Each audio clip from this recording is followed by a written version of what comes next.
Hello friends, இன்றைக்கி என்ன video பார்க்க போகிறோன்னா, நம்ம சேலம் மாவட்டத்தில் இருக்க தாரமங்கலம் என்னும் ஊரில் கைலாசநாதர் திருக்கோவில் அமைந்துள்ளது.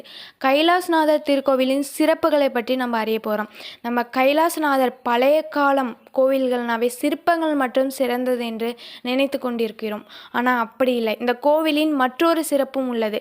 அதை வீடியோ மூலம் தெரிந்து கொள்ளலாம். இந்த அழகான கோபுரம் 90 அடி கொண்ட ராஜ கோபுரம் அப்படின்னு சொல்கிறாங்க. மேலே இருக்க 7 கலசங்கள் உள்ளது. மேலே உச்சி மீதில் 7 கலசங்கள் உள்ளது அப்படின்னு சொல்கிறாங்க. அதுக்கப்புறம் நுழைவாயில் கதவுகள் உள்ளது. அந்த கதவு வேங்கை மரத்தினால் ஆனது. ரொம்ப ஸ்ட்ராங்காக இருக்கும். அது வேங்கை மரத்தினால் ஆனது. அந்த ஷார்ப்பாக பாருங்கள், குமிழ்கள் உலோக குமிழ்கள்னு சொல்கிறாங்க. அப்போலாம் போருக்கு வரும் யானைகள் வாயிலே ஒரு பவளப்பாறை உள்ளது. அந்த பவளப்பாறையில் நின்று வந்தால் குளிர்ச்சியாக இருக்கும் என்று கூறப்படுகிறது. இது குதிரை மண்டபம்.